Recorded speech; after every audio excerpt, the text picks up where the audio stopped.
अब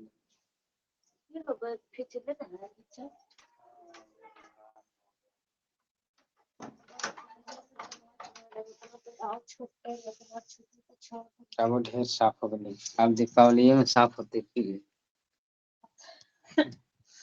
बैचलर लाइकन direct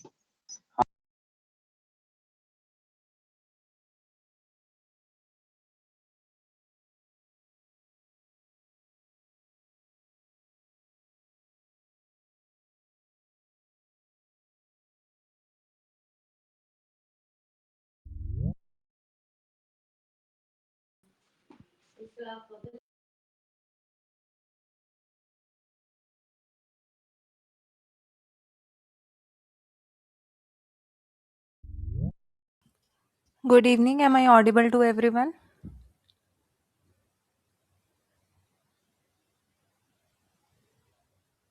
Am I Yes, audible? ma'am. Okay. Yes, ma'am. Okay.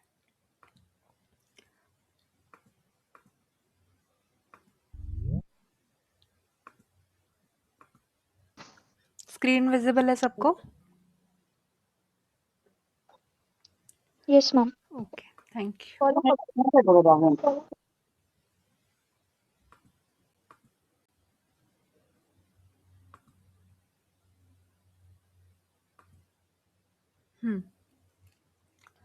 So कल हमने यहाँ पे एंड किया था. हमने आज करनी है कोलोस्टमी. ओके. सो सबसे पहले अगर मैं स्टार्ट करूं, हमारे पास ना मेन 3 पॉइंट्स आते हैं. एक आते हैं जिसके पीछे लगा हो एक्टमी. ठीक है, ये सबके लिए यूनिवर्सल. एक आता है ओटमी, जिनके पीछे क्या लगा हो ओटमी. ठीक है, और एक आते हैं हमारे ऐसे वर्ड जिनके पीछे लगा हो ऑस्टमी. ठीक है, 3 वर्ड्स आते हैं. जैसे कोई भी एक्टमी है मतलब रिमूवल हो गया, ऑटमी है, ऑस्टमी है, तो इनमें फर्क क्या होता है? तो अगर एक्टमी लगा है किसी के पीछे तो वो हो गया सर्जिकल रिमूवल. क्या कर रहे हैं हम? सर्जिकली उस चीज की रिमूवल कर रहे हैं. ठीक है, जैसे कॉलिसिस्टेक्टमी. ठीक है, कि हमने क्या कर दिया, गॉल ब्लैडर निकाल दिया, एक्टमी वर्ड आ गया. ऑटमी की अगर मैं बात करूं तो ऑटमी होता है कि आपने इंसीजन लगाया, चीरा लगाया, आपने कट दिया. ठीक है, इंसीजन लगाने के बाद आपने क्या करा, एक्सप्लोर करा. वहां पे क्या किया आपने, एक्सप्लोर करा, जो देखना था देखा. उसके बाद लाइगेट कर दिया, बांध दिया. ठीक है, तो ऑटमी वर्ड कहीं पे आ जाए तो उसका मतलब क्या, आपने इंसीजन दिया, कट दिया, वहां पे एक्सप्लोर किया, उस जगह को देखा, जो दिक्कत है वो देखी, और उसके बाद आपने क्या कर दिया, लाइगेट कर दिया, वो जगह बांध दी. ऑस्टमी क्या होता है? ऑस्टमी इज बेसिकली ओपनिंग क्रिएट करना, क्रिएट ओपनिंग. ठीक है, ओपनिंग क्रिएट करना कहाँ पे, इनटू द ऑर्गन. ऑर्गन में क्या कर रहे हो आप लोग, एक ओपनिंग क्रिएट कर रहे हो. ठीक है, जिसको हम मेनली स्टोमा बोल देते हैं. ठीक है, क्या बोल देते हैं, स्टोमा. जैसे कि ये है हमारा, तो कोलोस्टमी में क्या है, कोलोन आप ले आए, कोलोन को आपने और उसे कट करा और एब्डोमिनल वॉल पे ऐसे आपने पुट अप कर दिया, तो एक सर्कुलर आपने ओपनिंग क्रिएट कर दी ऑर्गन की. इसी को हम क्या बोलते हैं, स्टोमा बोलते हैं. तो ये 3 टर्म्स हमारी क्लियर हो जानी चाहिए. कहीं भी पढ़ो, एक्टमी वर्ड आए सर्जिकल रिमूव कर रहे हो, ऑटमी वर्ड आए चीरा दिया आपने, एक्सप्लोर किया और बांध दिया, ऑस्टमी क्या है, आप ओपनिंग क्रिएट कर रहे हो किसी ऑर्गन में. ठीक है, तो आज का हमारा जो टॉपिक है वो है कोलोस्टमी. ठीक है, तो कोलोस्टमी नाम से पता लग गया, कोलोन में आपने ऑस्टमी करी, दैट मीन्स आपने एक ओपनिंग क्रिएट करी ऑर्गन में. ठीक है, तो ये किस लिए हम करते हैं colostomy? It is done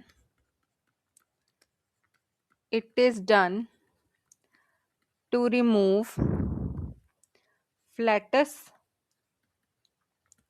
stool, mucus. ठीक है, आपको क्या, कोलोस्टमी आपने क्यों करी? आपको रिमूव करना है फ्लैटस, मतलब जो गैसेस है वो रिमूव करनी है, स्टूल रिमूव करना है, और म्यूकस जो भी हमारी लेयर बना रही है वो सब आपने रिमूव करना है. ठीक है, क्योंकि आपने बीच में उसके ओपनिंग क्रिएट कर दी है. तो ऐसी कोई भी कंडीशन है जिसमें ऑब्स्ट्रक्शन है पैसेज में स्टूल के, मतलब वो रेक्टम तक नहीं जा पा रहा, ठीक है, स्टूल कहीं ना कहीं अड़ गया है, ठीक है, तो कोलोन में अड़ गया है, कहीं ना कहीं ऑब्स्ट्रक्ट हो गया है, मूव नहीं कर पा रहा, तो और वो रेक्टम तक नहीं पहुंच पा रहा, तो उसमें हम कोलोस्टमी करते हैं, ठीक है। तो इसको हम कह सकते हैं all those conditions, all those conditions in which there is obstruction in passage of stool, obstruction in passage of stool to rectum, मतलब रेक्टम तक नहीं जा पा रहा, ठीक है, तो हम कह देते हैं कि कोलोस्टमी उनको इंडिकेटेड है, कोलोस्टमी इज इंडिकेटेड, मतलब उन लोगों को कोलोस्टमी करी जाती है जिनकी कोलोन में कोई ना कोई दिक्कत है और जो उनका स्टूल है वो रेक्टम तक नहीं पहुंच पा रहा। अब हमें कोई जरिया चाहिए, कोई वे चाहिए स्टूल को बाहर निकालने का। बहुत इंपॉर्टेंट टॉपिक है, बहुत स्कोरिंग टॉपिक है, फंडामेंटल में भी बहुत क्वेश्चन आते हैं कोलोस्टमी से, तो ध्यान से सुनना, ठीक है। फिर अगर मैं बात करूं टाइप्स ऑफ कोलोस्टमी की, सबसे पहले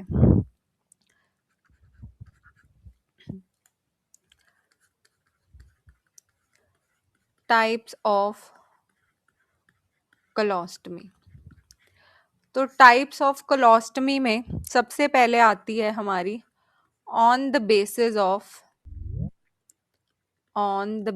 ऑफ लोकेशन, कि क्या लोकेशन है, उस बेसिस पे हमारी 4 तरीके की होती है। कौन कौन सी? सबसे पहले होती है असेंडिंग, ठीक है, फिर होगी हमारी ट्रांसवर्स, फिर हो गई हमारी डिसेंडिंग, और फिर हो गई हमारी सिग्मोइड, ठीक है। अब हमें पता है कोलोन जो थी हमारी वो 4 तरीके की होती है, असेंडिंग कोलोन, ट्रांसवर्स, डिसेंडिंग और सिग्मोइड, ठीक है। अगर मैं उसे रफली ड्रॉ करूं, तो ड्रॉ करते हुए हमारी कुछ ऐसी सी होती है,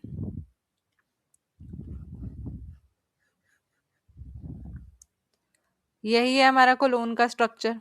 ये होता है हमारा असेंडिंग कोलोन, ये होता है हमारा ट्रांसवर्स कोलोन, ये होता है डिसेंडिंग कोलोन, और ये होता है सिग्मोइड कोलोन।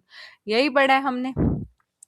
अब इसको मैं कर दूं अगर 4 में डिवाइड, ऐसे क्वार्टर्स बना दूं इसके, इसको मैंने ऐसे डिवाइड कर दिया, ठीक है, क्वाड्रेंट्स बना दिए मैंने। तो अगर तो यहां हो रही है तो वो मेरी कौन सी हो गई? असेंडिंग कोलोस्टमी, यही होगी, ठीक है। फिर यहाँ हो रही है या यहाँ हो रही है, ये कौन सी होगी मेरी? ट्रांसवर्स कोलोस्टमी, यही हुई। जो डिसेंडिंग में हो रही है वो कौन सी होगी? मेरी डिसेंडिंग कोलोस्टमी। और जो सिग्मोइड के रीजन में हो रही है वो कौन सी होगी? मेरी सिग्मोइड कोलोस्टमी। यही है, 4 यही बन रही है मेरी। कौन कौन सी? असेंडिंग कोलोस्टमी, ट्रांसवर्स कोलोस्टमी, और मेरी हो गई डिसेंडिंग कोलोस्टमी, ठीक है, और सिग्मोइड। ये बेसिकली मेरी 4 जो है वो क्या बन गई है? मेरी लोकेशन के बेसिस पे कोलोस्टमी बन गई है, कि मैंने ओपनिंग कहाँ क्रिएट करी? असेंडिंग में करी, तो वो असेंडिंग कोलोस्टमी, ट्रांसवर्स में करी ट्रांसवर्स कोलोस्टमी, डिसेंडिंग में करी descending, and rest same sigmoid में करी तो सिग्मोइड होगी, ठीक है। ये मेरा कौन सा हो गया? Right upper quadrant. ये कौन सा हो गया मेरा? Right lower quadrant. ये कौन सा हो गया? Left upper quadrant. और ये कौन सा हो गया मेरा? Left lower quadrant. यही है, मैं 4 में अगर डिवाइड कर दूं इसको, तो मेरी असेंडिंग कहाँ पे आई? असेंडिंग मेरी ऑलमोस्ट पड़ती है राइट लोअर क्वाड्रेंट में, उसी में ही दिख रही है मेरे को, ये रही राइट लोअर क्वाड्रेंट में दिख रही है। ट्रांसवर्स की बात करूं तो ट्रांसवर्स मेरी मिड एब्डोमेन रीजन पे है, कि राइट अपर क्वाड्रेंट में भी हो सकती है, लेफ्ट अपर क्वाड्रेंट में भी हो सकती है, राइट अपर क्वाड्रेंट में भी हो सकती है, लेफ्ट अपर क्वाड्रेंट में भी हो सकती है।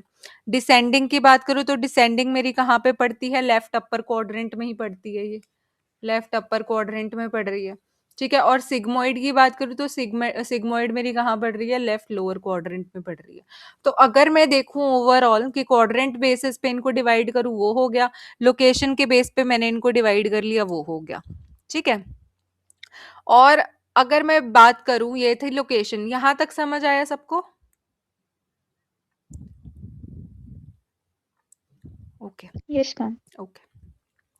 सेकंड अगर मैं इसको डिवाइड करूं, सेकंड अगर मैं इसकी डिवीजन करूं तो वो होगी मेरी on the basis of direction, on the basis of direction. ठीक है, तो डायरेक्शन के बेसिस पे मेरी आ गई दो, कौन कौन सी? एक आ गई मेरी राइट साइडेड कोलोस्टमीज और एक आ मेरी कौन सी? Left sided कोलोस्टमीज। ठीक है, तो वही मैं अगर सेम ऐसे डायग्राम पुट अप करूं, यही पड़ता है मेरा डायग्राम। ठीक है, तो अब मेरी राइट साइड पे कौन कौन सी हो गई? राइट साइड पे मेरी असेंडिंग कोलोस्टमी आ जाएगी, है ना? असेंडिंग कोलोस्टमी मेरी कहाँ आ जाएगी? राइट साइड पे आ जाएगी। यही होता है, ऐसे मैं डिवाइड करूं अगर इसको, ये राइट साइड है और ये मेरी लेफ्ट साइड है, राइट साइड पे असेंडिंग कोलोस्टमी आ गई। ठीक है, और कौन सी आएगी? और मेरी, जैसे हमने पढ़ा था यहाँ भी ट्रांसवर्स है, यहाँ भी हो सकती है ट्रांसवर्स, यही पढ़ा था। असेंडिंग वाली हो गई, फिर ये डिसेंडिंग वाली होगी और ये सिग्मोइड वाली होगी, यही है हमारा बेसिस। ठीक है, और हमने जब, याद करो, मैंने तुम्हें कोलोन पढ़ाया था, तब मैंने तुम्हें दो टर्न्स बताए थे। ये वाला जो मोड होता है, इसको हम बोलते हैं हिपैटिक फ्लेक्चर, क्योंकि राइट साइड पे हमारा लिवर होता है। याद हो किसी को तो, जो ये मोड मुड़ रहा है, असेंडिंग से ट्रांसवर्स बन रही है राइट हैंड साइड पे, तो इसको, ये टर्न को हम क्या कहते थे? हिपैटिक फ्लेक्चर बोलते थे, क्योंकि ये क्या है, हमारा राइट साइड पे पड़ रहा है, क्योंकि नियर बाय इसके क्या होता है, हमारा लिवर होता है। और वही दूसरी साइड, लेफ्ट साइड पे बात करें, तो जब हमारे ट्रांसवर्स से क्या है, नीचे यहाँ की तरफ टर्न हो रहा है, तो इसको हम स्प्लीनिक फ्लेक्चर बोलते थे। स्प्लीनिक फ्लेक्चर क्यों बोलते थे? क्योंकि स्प्लीन यहाँ पे पास में होती थी। ठीक है, तो ये याद हो तो, एनाटॉमी में हमने अच्छे से पढ़ा है कि इस साइड को बोलते हैं हम हिपैटिक फ्लेक्चर और इसको बोलते थे हम स्प्लीनिक फ्लेक्चर, ये बोलते थे। तो राइट साइड में एक तो मेरी आ गई असेंडिंग कोलोस्टमी, दूसरी मेरी आ जाएगी transverse colostomy, transverse colostomy near, আমি একটা সময় ক্লাসটা sorry,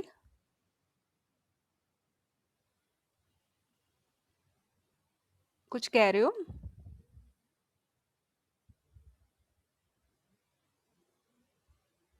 okay, transverse colostomy near hepatic flexure, ये वाली बनेगी, क्योंकि वो भी राइट साइड पे ही आ रही है हमारी हिपैटिक फ्लेक्चर वाली, transverse colostomy near hepatic flexure. फिर अगर मैं लेफ्ट साइड पे बात करूं, तो सबसे पहले तो आ गई मेरी transverse colostomy near splenic flexure, यही आएगी, क्योंकि वो मेरी कहाँ पे पड़ रही है, सबसे पहली वाली स्प्लीन वाली साइड पे पड़ रही है, तो transverse colostomy near splenic flexure मेरी लेफ्ट साइड में आ गई। और कौन सी आ गई? डिसेंडिंग वाली भी इसी में आ जाएगी, डिसेंडिंग कोलोस्टमी भी मेरी इसमें आ जाएगी। ठीक है, और सिग्मोइड भी इसी में ही आ जाएगी। ठीक है, ये दोनों मेरी इसी में ही आएंगी लेफ्ट साइड में। तो यहां से मुझे क्लियर हो गया कि on the basis of direction मेरे पास दो है, राइट साइड और लेफ्ट साइड। राइट साइड में असेंडिंग कोलोस्टमी और transverse colostomy near hepatic flexure आ गई, और लेफ्ट साइड में कौन सी आ गई हमारी? Transverse colostomy near splenic flexure, descending colostomy और सिग्मोइड कोलोस्टमी। तो ये हमारी क्या हो गई? Basically on the basis of direction दो में डिवाइड होगी। On the basis of location 4 में थी, on the basis of direction मेरी 2 में है, राइट साइड और लेफ्ट साइड। अच्छा, अब जो हमारा ड्रेनेज निकलता है, ड्रेनेज मतलब जो भी सामान निकल रहा है मेरे स्टोमा में से, जो मैंने ओपनिंग क्रिएट करी है, ड्रेनेज फ्रॉम स्टोमा, उसको मैं क्या बोलती हूँ? उसको हम टर्म यूज करते हैं एफ्लुएंट। क्या टर्म यूज करते हैं? एफ्लुएंट। ध्यान से सुनना, क्या टर्म यूज करी हमने उसके लिए? एफ्लुएंट। तो जो भी उस स्टोमा में से सामान निकलेगा उसको मैं क्या बोलूंगी? एफ्लुएंट बोलूंगी। तो थर्ड मेरी क्लासिफिकेशन आती है on the basis of effluent, on the basis of effluent, ठीक है। हमने पढ़ा on the basis of location then direction, और अब क्या on the basis of effluent. Effluent simply क्या है, जो भी मेरा सामान निकल रहा है मेरे स्टोमा में से, ड्रेनेज निकल रही है, उसे मैंने बोला है एफ्लुएंट। तो एफ्लुएंट क्या, इस बेसिस पे मेरी आ जाती है दो कैटेगरीज, कौन कौन सी, वेट कोलोस्टमी और आ जाती है ड्राई कोलोस्टमी, ठीक है। कौन कौन सी आ गई, वेट कोलोस्टमी और ड्राई कोलोस्टमी। अब क्या है, अब हमें पता है जब भी हमारे स्मॉल इंटेस्टाइन से लार्ज इंटेस्टाइन में खाना आता है, ठीक है, ड्यूडेनम, जिजुनम, इलियम, वहां से हमारा खाना मूव होगा, कहाँ पे जाएगा, फिर कोलोन में एंटर होगा। कोलोन में सबसे पहले जाएगा असेंडिंग में, फिर ट्रांसवर्स में, फिर डिसेंडिंग में, फिर सिग्मोइड में, फिर रेक्टम में पास हो जाएगा, यही होता है। अब क्या है, जैसे ये है मेरा कोलोन का जो स्ट्रक्चर है, तो उसमें क्या है, जैसे खाना यहाँ से मूव करेगा, यहाँ से जाएगा ऊपर, फिर यहाँ जाएगा, फिर यहाँ से यहाँ जाएगा, है ना। तो क्या है, हमारा इंटेस्टाइन का काम क्या, कोलोन का काम क्या, लार्ज इंटेस्टाइन का काम क्या था, वाटर एब्जॉर्प्शन, यही पढ़ा था हमने। तो जैसे जैसे मेरा आगे मूव करेगा, असेंडिंग से ट्रांसवर्स में जाएगा और पानी कम हो जाएगा क्योंकि एब्जॉर्प्शन हो जाएगी ज्यादा, ट्रांसफर से मेरा डिसेंडिंग में जाएगा और पानी एब्जॉर्ब हो जाएगा, है ना, और ड्राई हो जाएगा मेरा स्टूल। फिर हमारा डिसेंडिंग से कहाँ जाएगा, हमारा डिसेंडिंग से सिग्मोइड में जाएगा और ये पानी मेरा जो है वो ड्राई आउट हो जाएगा, और जो है मेरा जो स्टूल है वो क्या हो जाएगा, हमारा ड्राई हो जाएगा, एक सॉलिड मास लाइक स्ट्रक्चर ले लेगा, यही होगा बेसिकली, ठीक है। तो अब इसमें आ जाता है हमारा वेट कोलोस्टमी और ड्राई कोलोस्टमी। तो वेट कोलोस्टमी में आएगा राइट साइड की जितनी कोलोस्टमी है, राइट साइड की जितनी कोलोस्टमी है, राइट साइड पे मेरी कौन कौन सी आ रही थी, राइट साइड पे आ रही थी मेरी असेंडिंग कोलोस्टमी और मेरी transverse colostomy near hepatic flexor, यही दो आ रही थी मेरी मेनली। तो वो मेरी होगी वेट कोलोस्टमी, क्योंकि यहाँ पे सबसे ज्यादा पानी अभी होगा, ठीक है, क्योंकि खाना जस्ट यहाँ पे एंटर हुआ है, अभी सबसे ज्यादा पानी इसमें है, तो वेट हो गया। तो जो ड्रेनेज निकलेगी, इसमें से जो सामान निकलेगा वो वेट होगा, क्योंकि अभी पानी उतना एब्जॉर्ब हुआ नहीं है। फिर जाएगा ट्रांसवर्स के पास, ट्रांसवर्स और ट्रांसवर्स कोलोस्टमी अगर हिपैटिक फ्लेक्सर के पास हुई है, तो उसमें से भी जो ड्रेनेज निकलेगा वो कैसा निकलेगा, वेट निकलेगा, है ना। तो वो भी हमारा इफ्लुएंट जो होगा वो क्या होगा, वेट होगा। तो ये हमारा वेट कोलोस्टमी में आ गया।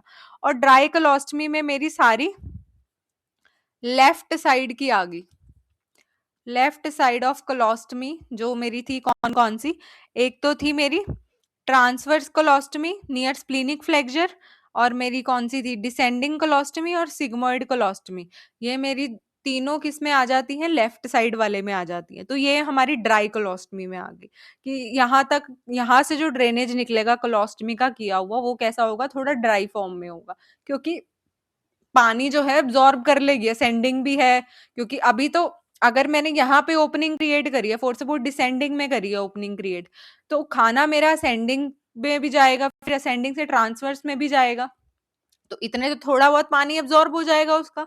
तो वो क्या हो जाएगा, जो मेरा एफ्लुएंट निकलेगा वो ड्राई हो जाएगा, जो ड्रेनेज निकलेगी वो थोड़ी ड्राई हो जाएगी, क्योंकि स्टूल ही बन जाएगा वो हमारा। तो दैट इज वाई इफ्लुएंट के बेसिस पे अगर मैं देखूं तो मेरा दो में डिवाइड है, वेट कोलोस्टमी और ड्राई कोलोस्टमी। वेट में राइट साइड वाले आ गए, क्योंकि अभी टाइम ही नहीं लगा उनको, है ना, पहले ही ओपनिंग आ गई तो बाहर निकलना पड़ेगा, तो जो इफ्लुएंट होगा वो थोड़ा पानी पानी जैसा होगा। और ड्राई कोलोस्टमी सारी लेफ्ट साइड वाली होगी, कि वहां तक हमारा क्या है, थोड़ा बहुत पानी एब्जॉर्ब हो जाएगा, तो जो इफ्लुएंट है वो कैसा हो जाएगा, ड्राई हो जाएगा। ये कंसेप्ट समझ आया सबको, कोई डाउट? No. ओके अब मेरी क्लासिफिकेशन आती है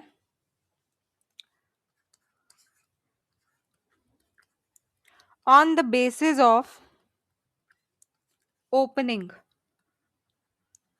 on the basis of what, on the basis of opening. तो ओपनिंग के बेसिस पे क्या होता है, मेरी दो कैटेगरीज आ जाती हैं, सिंगल बैरल और डबल बैरल।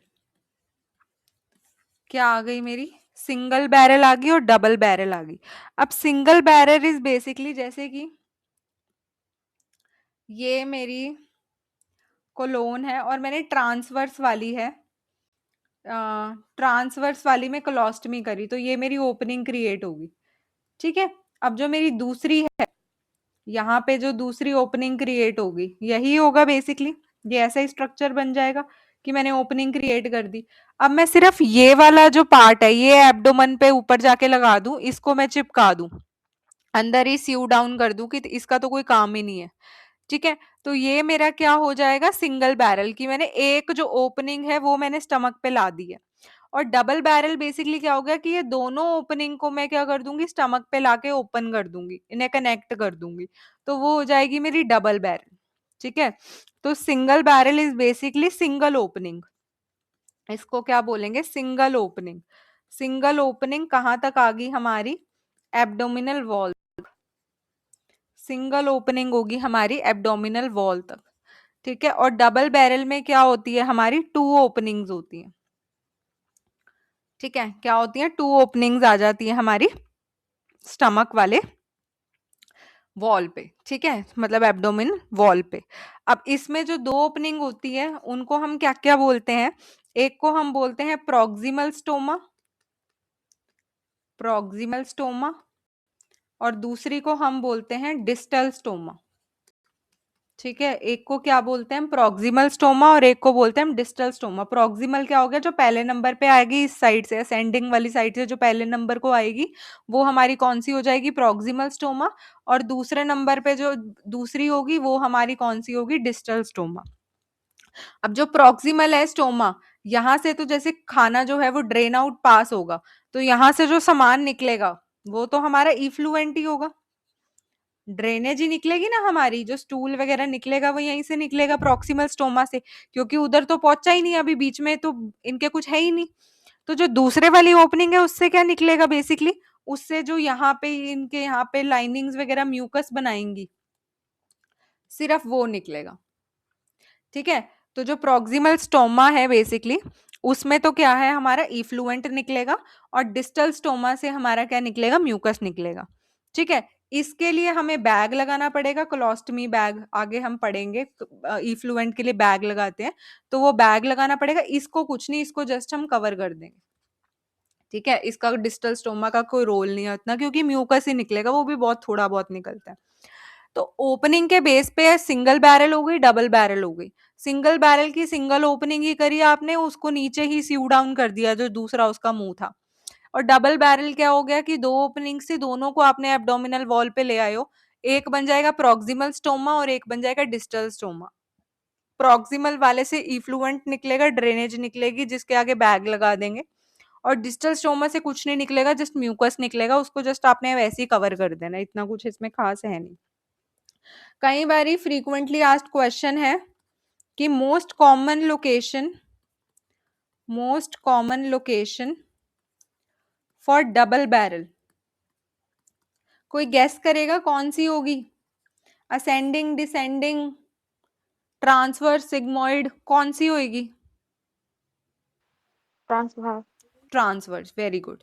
ठीक है, तो कौन सी हमारी जो ट्रांसवर्स वाली है वो हमारी मोस्ट कॉमन लोकेशन है डबल बैरल की, क्योंकि बहुत इजी रह जाता है हमें। तो अगर क्वेश्चन है most common location for double barrel colostomy, तो पता होना चाहिए हमारी कौन सी है? ट्रांसवर्स कोलोन हो गई। ठीक है, तो हमने पढ़ ली, 4 टाइप्स पढ़ी हैं हमने इसकी, mainly types of colostomy. Location के बेस पे 4 है, असेंडिंग, ट्रांसवर्स, डिसेंडिंग और सिग्मोइड। ठीक है, और हमारी डायरेक्शन के बेसिस पे लेफ्ट और राइट है। ठीक है, फिर इफ्लुएंट के बेस पे वेट और हमारी ड्राई है, और फिर हमारी ओपनिंग के बेस पे 2 है, सिंगल बैरल और डबल बैरल। ठीक है, फिर एक और आती है हमारे पास, on the basis of CDE हो गया ना हमारा, हाँ, ऑन द बेसिस ऑफ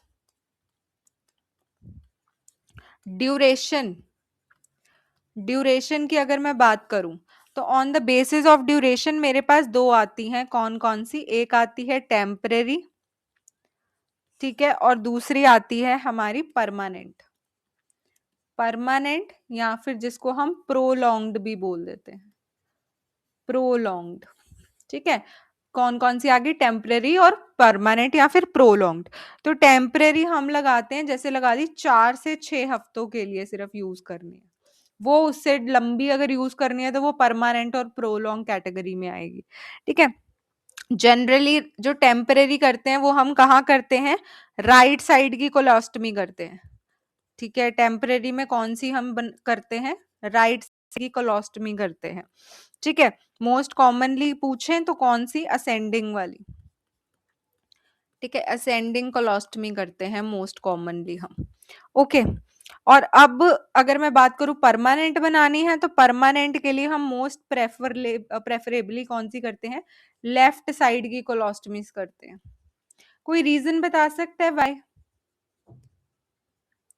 क्यों हम टेम्परेरी करना है तो राइट साइड की करते हैं और परमानेंट करना है तो लेफ्ट साइड की करते हैं?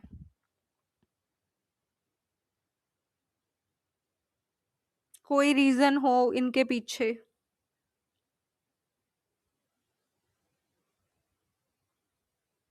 ओके, क्या होता है जब भी टेम्परेरी करना है, फॉर सपोज अगर किसी पेशेंट की हमने राइट साइड की कोलोस्टमी कर दी है, जब हम राइट साइड की कोलोस्टमी करते हैं ना तो उस पेशेंट का फ्लूइड और इलेक्ट्रोलाइट का लॉस ज्यादा होगा, क्योंकि आइडियली खाना आया और हमारे कोलोन का काम क्या है, वाटर एंड इलेक्ट्रोलाइट एब्जॉर्प्शन, यही काम है उसका। ठीक है, तो जब वो पहले ही आपने कोलोस्टमी के लिए ओपनिंग बना दी है तो वाटर और फ्लूइड तो वो सॉरी वाटर और इलेक्ट्रोलाइट तो उसमें से रीअब्सॉर्ब हो नहीं रहा, बॉडी तक तो कुछ जा नहीं रहा, वो एज इट इज आपका इफ्लुएंट में निकल रहा है ना। तो अगर हम राइट साइड की कोलोस्टमी करते हैं तो यहाँ पे फ्लूइड एंड इलेक्ट्रोलाइट का ज्यादा लॉस है, फ्लूइड एंड इलेक्ट्रोलाइट का जो लॉस है वो क्या है, ज्यादा है ना, क्योंकि अभी तो उसको टाइम ही नहीं मिला होता पूरे कोलोन में घूमने का। और while if I talk about permanent and prolong, वो हमारी लेफ्ट साइड की कोलोस्टमी इसलिए करते हैं क्योंकि जब तक वो लेफ्ट साइड पे पहुंचता है तो कुछ ना कुछ फ्लूइड और इलेक्ट्रोलाइट तो एब्जॉर्ब हो ही गया होता है। तो लेफ्ट साइड की कोलोस्टमी में फ्लूइड एंड इलेक्ट्रोलाइट का लॉस हमारा कम है। सो दैट इज वाई अगर परमानेंट या लंबे टाइम के लिए करनी है तो हम लेफ्ट साइड पे करते हैं, ताकि पेशेंट का फ्लूइड और इलेक्ट्रोलाइट का लॉस कम हो। और अगर टेम्पररी कर रहे हैं तो हम फिर राइट साइड की प्रेफर करते हैं। ठीक है, ओके, समझ आया यहाँ तक?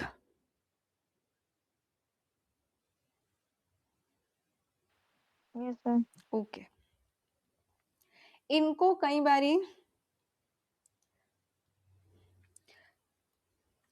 एक और क्लासिफिकेशन है इसकी, अगर हम कंसीडर करें, वो आ जाती है on the basis of loop. ये समहाउ सिमिलर है हमारी किसके साथ, ओपनिंग के साथ। तो on the basis of loops हमारी कौन सी आ जाती हैं, दो आ जाती हैं, एंड कोलोस्टमी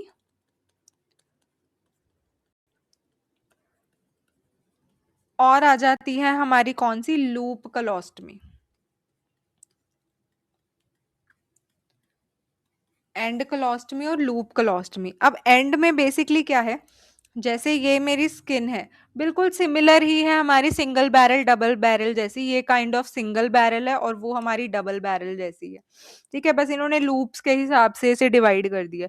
तो एक ही स्टोमा आपने क्रिएट करा है तो वो ऐसे हो गया। ठीक है, और वाइल अगर आपने दो स्टोमाज हैं, ठीक है, ऐसे करके आपने क्या करा, दो स्टोमाज जो हैं उनको ऐसे खोल दिया, ठीक है, स्किन के बाहर। तो ये हमारी कौन सी होगी, ये वाली होगी एंड कोलोस्टमी और ये होगी लूप, कि आपने लूप बना दिया उसका। ठीक है, तो इसमें हमारे एंड कोलोस्टमी में क्या हो गया, आपने एक ही लिम्ब को बेसिकली यूज करा स्टोमा की तरह और दूसरे को आपने सीव कर दिया अंदर ही, जैसे हमने सेम सिंगल बैरल में पढ़ा था बिल्कुल वैसे ही। और लूप में क्या हो गया, पूरा लूप आपने बाहर लिया और उनको कनेक्ट कर दिया, एक सिंगल ओपनिंग बना दी। फर्क क्या है, डबल बैरल में आप अलग अलग मुंह बना देते हो। थोड़ा बहुत डिफरेंस ये है कि जैसे स्किन पे था तो स्किन पे एक ये ओपनिंग होगी एक ये ओपनिंग होगी, तो ये अलग अलग आई है। ठीक है, बट इसमें लूप वाले में आपने क्या करा, वो पूरा ही बाहर निकाला और उनमें छेद करके नीचे से जॉइन रहने दिया, ऊपर से सिर्फ दो होल्स कर दिए और वो हमारा क्या बन गया, एक लूप की तरह बन गया, जैसे पाइप को मोड़ के ऊपर से एक गोला करके ऐसे कट कर दिया। तो वो हमारा लूप कोलोस्टमी हो गया कि नीचे से जुड़ा रहा, बट अल्टीमेटली ऊपर से हमने क्या कर दिया, उसका 2 लूप्स बना दिए, तो वो हो गया लूप कोलोस्टमी और वो हो गया एंड कोलोस्टमी। डबल बैरल से थोड़ी अलग कैसे, डबल बैरल में वो उनको जॉइंट नहीं करते, वो अलग अलग ही रहने देते हैं, और लूप में क्या कर देते हैं, एक साइड से जॉइन, नीचे से जॉइन रहने देते हैं और ऊपर से उनको कट कर देते हैं। तो ये on the basis of loop इतना इंपॉर्टेंट नहीं है, ना भी याद हो तो कुछ खास नहीं है, ठीक है। और सेम इसमें भी यही क्वेश्चन पूछ लेते हैं, लूप किस में सबसे कॉमनली करते हैं, तो पता होना चाहिए ट्रांसवर्स में करते हैं, ठीक है। और एंड कोलोस्टमी कॉमनली पूछे तो किस में करते हैं, ये हम सिग्मोइड में करते हैं, ठीक है। ये एक एक मार्क्स के क्वेश्चन है, इतने खास नहीं है, बट पता होना चाहिए इसके बारे में, ठीक है। उसके बाद कोलोस्टमी, चलो हमने टाइप्स पढ़ लिए कोलोस्टमी के। अब अगर मैं बात करूं कोलोस्टमी के प्री ऑप्स के बारे में,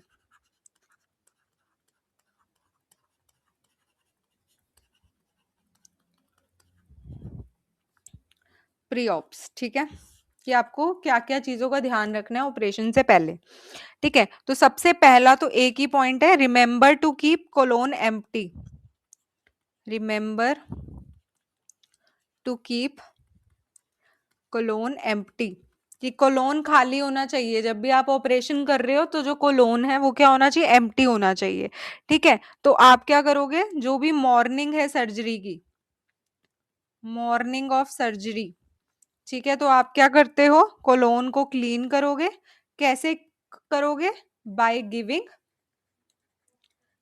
एनीमा, ठीक है। कैसे करोगे आप, जब एनीमा देके आप क्या करोगे, कोलोन को क्लीन करोगे।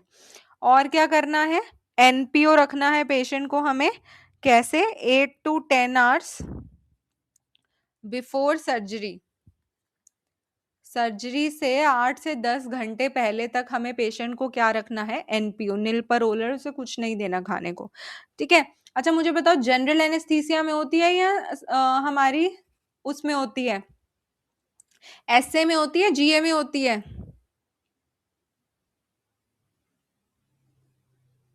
बताओ। जी में होते हैं था। जनरल एनेस्थीसिया में ही जो है हमारी कोलोस्टमी परफॉर्म होती है, इतना पता होना चाहिए, ठीक है। अब क्या है, एनपीओ तो रखा हमने 8 से 10 घंटे बिफोर सर्जरी, लेकिन सर्जरी से 24 hours before, before 24 hours of surgery, surgery से 24 घंटे पहले, ठीक है, हमें पेशेंट को क्या देनी है, क्लियर लिक्विड डाइट देनी है, ठीक है। कि 24 घंटे मतलब एक दिन पहले ही उसको बोल देना है कि आपको क्या लेना है, सिर्फ लिक्विड डाइट लेनी है, कुछ सॉलिड नहीं खाना, ठीक है। और बिफोर सर्जरी, सर्जरी से कह लो 2 to 3 डेज या फिर 48 to 72 आवर्स पहले सेमी सॉलिड डाइट स्टार्ट करा देनी है, क्या कराना है, सेमी सॉलिड डाइट शुरू करा देनी है, ठीक है। और मेनली कौन सी, लो फाइब्रस डाइट, जिसमें फाइबर कम हो, लो फाइब्रस डाइट, ठीक है। तो क्या है, जैसे पेशेंट है, पेशेंट की हमने सर्जरी शेड्यूल करी कि एक कुछ दिनों बाद पेशेंट का हमें कोलोस्टमी का प्रोसीजर करना है, ठीक है। तो 2 से 3 दिन रह गए जब उसकी सर्जरी को, तो उसे बोलेंगे कि आप लो फाइब्रस डाइट या फिर सेमी सॉलिड डाइट जो है वो लेना शुरू कर दो, ठीक है। ज्यादा सॉलिड डाइट नहीं लेनी, सेमी सॉलिड डाइट लो। फिर जैसे ही 24 घंटे रह गए सर्जरी के, तो हम उसे क्लियर लिक्विड डाइट पे शिफ्ट कर देंगे, और जैसे ही 8 से 10 घंटे रह जाएंगे सर्जरी से पहले के, तो हम उसे एनपीओ पे डाल देंगे, कुछ नहीं खाएगा पिएगा। और जब मॉर्निंग होगी सर्जरी की, तब हमें उसका कोलोन जो है वो क्लीन करना है एनीमा देके। तो ये हमारे प्री ऑप्स के कुछ पॉइंट है, और ये क्वेश्चन में ये हमारे पेपर में बहुत इंपॉर्टेंटली पूछे जाते हैं, ठीक है। आफ्टर सर्जरी की अगर मैं मेनली बात करूं इसके, ठीक है, आफ्टर सर्जरी,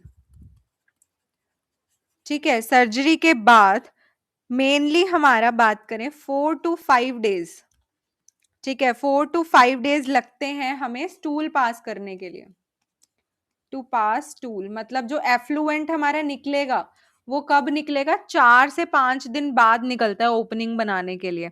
अब सबसे पहले आपको ऑप्शन में ढूंढना है 4 से 5। अगर 4 से 5 नहीं मिलता तो आप 2 से 3 मार्क करके आओगे। ये दोनों ऑप्शन आपको देखने हैं।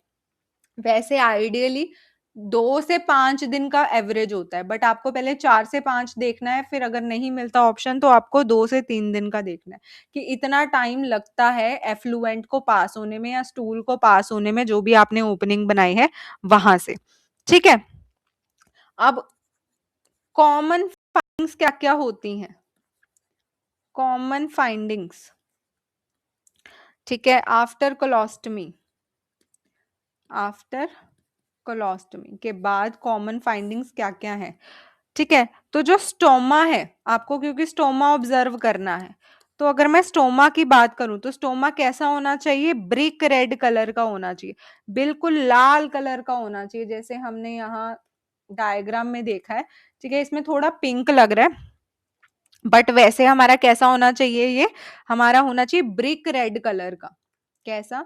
जैसे पेन का कलर है जिससे मैं लिख रही हूँ वैसे कलर का होना चाहिए, ब्रिक रेड कलर का होना चाहिए, शाइनी होना चाहिए, ठीक है, मॉइस्ट होना चाहिए, थोड़ा गीला गीला सा होना चाहिए। ठीक है, और क्या होता है, कई बार स्वॉलन दिखता है हमें, थोड़ा सूजा हुआ लगता है, ठीक है, और लार्ज दिखता है, बट ये जो है स्वोलन और लार्जनेस है इसकी, ये हमारी सबसाइड हो जाती है कितने दिन में? 2 से 3 दिन में। मतलब अगर आपने ऑपरेशन करा, कोलोस्टमी बनाया, ठीक है, स्टोमा बनाया, तो जो स्टोमा उसके एब्डोमिनल वॉल पे हमें दिखेगा, वो अगर स्वोलन है, सूजा हुआ है थोड़ा, तो वो जो उसकी इन्फ्लामेशन सी है, स्वेलिंगनेस सी है, वो 2 से 3 दिन में सबसाइड हो जाएगी, निकल जाएगी, हट जाएगी। वैसे अदरवाइज नॉर्मल जो स्टोमा होता है वो कैसा होता है? हमारा ब्रिक रेड कलर का होता है, शाइनी होता है, मॉइस्ट होता है। बहुत इंपॉर्टेंट पॉइंट्स हैं। ठीक है, Ojing blood on touching, Ojing blood on touching, जब आप क्या करोगे? उसको टच करोगे, ठीक है, स्टोमा को, तो वो ब्लड निकालेगा, थोड़ा बहुत ब्लड ऊज आउट होगा उसमें से। ठीक है, और not draining any stool, not draining any stool, stool नहीं ड्रेन हो रहा होगा उसमें से अपने आप। ठीक है, तो वही है, कब कितने दिन बाद, मतलब वही हमारा 2 से 5 दिन बाद जो है स्टूल आना शुरू हो जाता है स्टार्टिंग में। ठीक है, और अगर उसमें से म्यूकस निकल रहा है या सीरस फ्लूइड निकल रहा है, ठीक है, तो वो हमारा नॉर्मल है, क्योंकि म्यूकस तो जनरेट करती है हमारी कोलोन जो है, तो ये नॉर्मल है उसका निकलना। तो क्या क्या चीजें नॉर्मल है हमारे इसमें स्टोमा में? एक तो ब्रिक रेड कलर का होता है, ठीक है, शाइनी होता है, मॉइस्ट होता है, अगर स्वॉलन है तो वो 2 से 3 दिन में सबसाइड हो जाता है, ब्लड ऊज आउट करता है टच करने पे, और कोई भी स्टूल ड्रेन आउट नहीं कर रहा होता है, और म्यूकस या फिर सीरस फ्लूइड उसमें से निकलना हमारा नॉर्मल होता है। ठीक है, बावल साउंड भी जो होती है हमारी वो एब्सेंट रहती है, बावल साउंड जो है वो हमारी क्या होती हैं?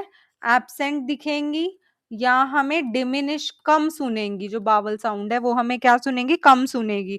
और ये रीअपियर कब होती हैं हमारी? दोबारा से आनी कब स्टार्ट हो जाती है? ये रीअपियर होती है आफ्टर 2 to 3 डेज, जब स्टूल पास करना वो स्टार्ट कर देता है, तब हमारी जो बावल साउंड है वो भी क्या हो जाती है? हमारी रीअपियर हो जाती है। ठीक है, अब यहां से कहां से क्वेश्चन आता है? अब नॉर्मल स्टोमा फाइंडिंग्स।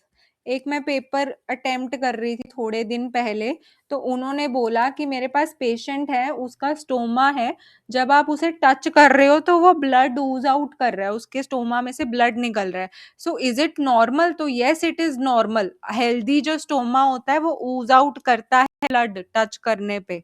ठीक है, अब नॉर्मल स्टोमा फाइंडिंग्स की अगर मैं बात करूं, तो अगर जो स्टोमा है वो दिख रहा है डार्क कलर का, ठीक है, डार्क रेड कलर का, मतलब मेहरून से कलर का दिख रहा है, ठीक है, या ब्लैक दिख रहा है, या हमें कैसा दिख रहा है? पर्पल कलर का दिख रहा है, तो दैट मीन्स वहां पे जो ब्लड सप्लाई है वो बंद हो गई है, ब्लड सप्लाई है वो बंद हो गई है, हेंस नेक्रोसिस हो सकता है, टिश्यू डेथ हो सकती है। ठीक है, तो इसका ध्यान रखना है। डार्क रेड कलर अब नॉर्मल है, ब्लैक कलर अब नॉर्मल है, पर्पल कलर अब नॉर्मल है, कि ब्लड सप्लाई कॉम्प्रोमाइज हो गई है। ठीक है, और अगर मेरे को लाइट पिंक कलर का दिख रहा है, कैसा दिख रहा है? लाइट पिंक कलर का। तो दैट मीन्स पेशेंट की HB कम है, हीमेटोक्रिट का लेवल कम है। हीमेटोक्रिट क्या होता है? एनीवन? What is haematocrit?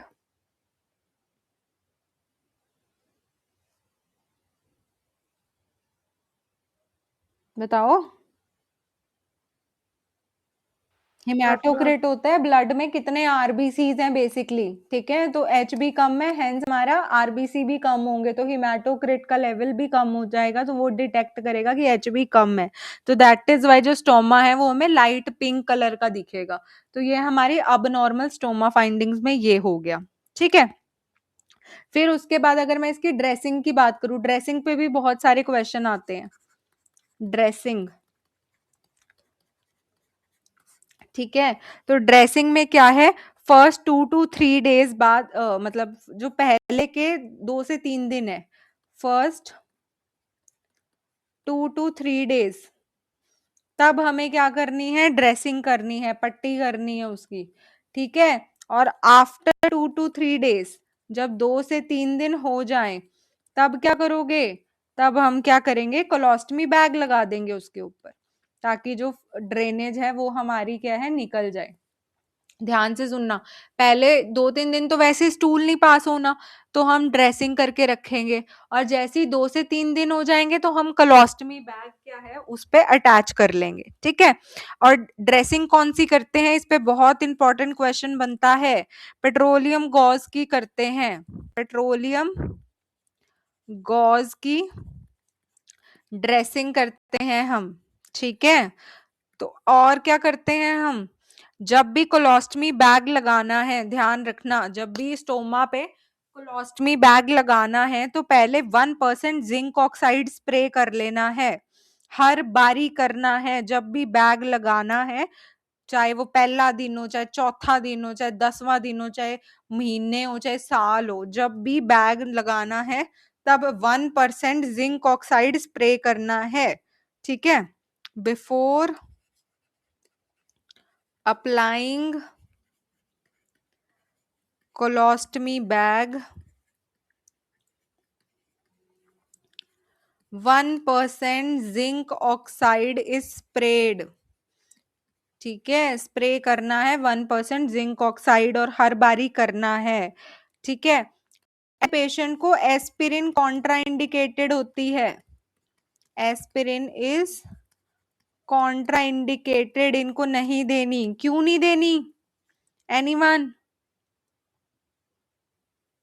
क्यों नहीं देनी? एस्पिरिन क्या करती है?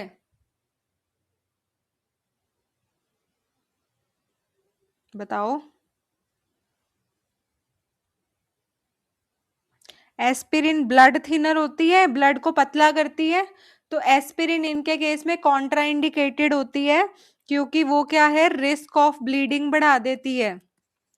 रिस्क ऑफ ब्लीडिंग यानी कि ब्लीडिंग के चांसेस क्या होते हैं? बहुत ज्यादा होते हैं, ठीक है। तो इन पेशेंट्स को एस्पिरिन जो है वो कॉन्ट्राइंडिकेटेड होती है, ठीक है। और क्या है हमारा? इन पेशेंट्स को कॉर्न, ठीक है, पॉपकॉर्न, जो सीड वाली चीजें हैं, नट्स हो गए, सीड्स हो गए, ठीक है, या स्किन है फ्रूट्स की, ठीक है, जैसे एप्पल का छिलका हो गया, ठीक है, ये सारी चीजें, ये सारी बैन होती है, नहीं देनी है, अवॉइड करनी है, ठीक है। क्योंकि ये क्या हो जाती हैं? स्टक हो जाती हैं। कहाँ फंस जाती हैं? स्टोमा में, क्योंकि ये ढंग से डाइजेस्ट होते नहीं, स्टूल में एज इट इज निकलते हैं, तो वो स्टोमा में फंस सकते हैं।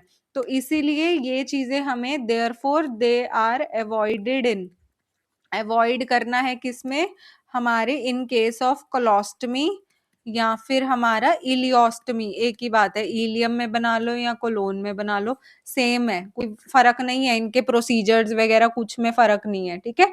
तो ये कंफ्यूज मत होना, इलियोस्टमी वर्ड आ गया तो अगर, तो ये हमारे अवॉइड करने हैं, corn, popcorn, nut, seed, skin of fruits, ये नहीं देने हमें, ठीक है। डाइट आफ्टर कोलोस्टमी की अगर मैं बात करूं, यहां तक समझ आया? किसी को कोई doubt? Okay. Diet of colostomy की अगर मैं बात करूं, diet after, sorry, diet after colostomy. तो आफ्टर कोलोस्टमी हमें क्या करना है, स्मॉल फ्रीक्वेंट मील्स देनी है, स्मॉल एंड, बहुत क्वेश्चन बनते हैं यहाँ से, ठीक है, स्मॉल एंड फ्रीक्वेंट मील्स देनी है। च्यू थॉरली, पेशेंट को क्या बोलना है कि आप अच्छे से चबाओ, ठीक है, अच्छे से, ताकि वो छोटे छोटे पार्टिकल्स में हमारा बट जाए, ठीक है। फर्स्ट 6 वीक्स के लिए, फर्स्ट 6 वीक्स के लिए हमें क्या करना है, पेशेंट को बोलना है लो फाइबर डाइट लो। लो फाइबर डाइट लेगा अगर पेशेंट, तो तभी उसका जो स्टूल है वो इतना बल्क में नहीं बनेगा, ठीक है, तो इजीली जो है स्टोमा में से पास हो जाएगा। तो पहले के 6 हफ्ते ये बोलना है। लेटर ऑन आफ्टर 6 वीक्स वो हाई फाइबर डाइट ले सकता है, उसके बाद आप हाई फाइबर डाइट शुरू करा सकते हो, बट पहले के 6 हफ्ते क्या करना है आपको, लो फाइबर डाइट ही पेशेंट को रेकमेंड करनी है, ठीक है। और क्या करना है, avoid gas producing food, avoid gas producing food, जिन फूड से गैस बनती है वो अवॉइड करने हैं, ठीक है, जैसे अनियन हो गया, कैबेज हो गया, मशरूम हो गया, एग हो गए, इनसे हमें क्या करना है, अवॉइड करना है, ठीक है। यहां तक किसी को कोई डाउट? एक बार फिर से समझा दीजिए ना मैडम। क्या चीज समझानी है? पीछे वाला एक बार फिर से समझाइए ना। सारा नहीं नहीं नहीं, पीछे, इसके पीछे जो बताया ना अभी, तो ये, थोड़ा सा।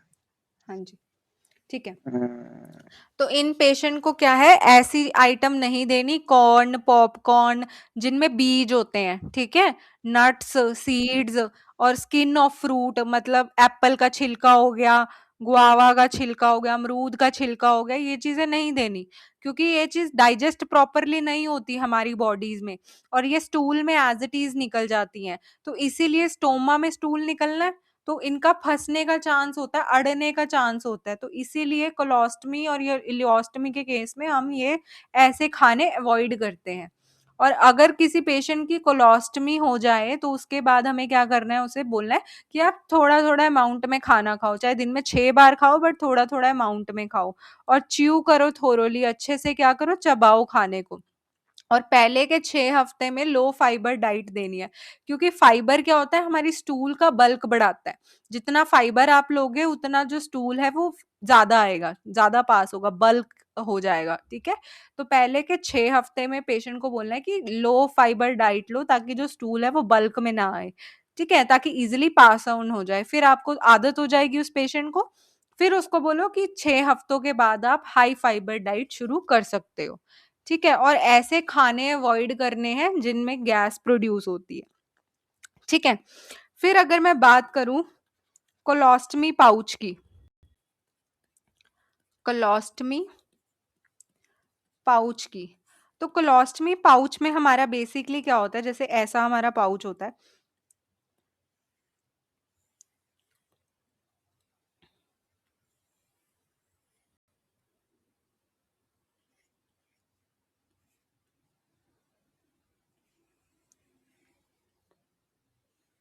ठीक है, ऐसा सा हमारा जो होता है कोलोस्टमी का पाउच होता है। तो इसको बेसिकली हम क्या बोलते हैं, वेफर बोलते हैं। क्या बोलते हैं, वेफर, WAFER, वेफर बोलते हैं, ठीक है। ये हमारा स्किन बैरियर की तरह काम करता है, फेस मतलब हमारा प्लेट की तरह, मैं अभी डिटेल में और बताती हूँ। और ये जो नीचे वाला होता है ये हमारा होता है ड्रेनेज पाउच, ये क्या होता है, हमारा ड्रेनेज पाउच होता है।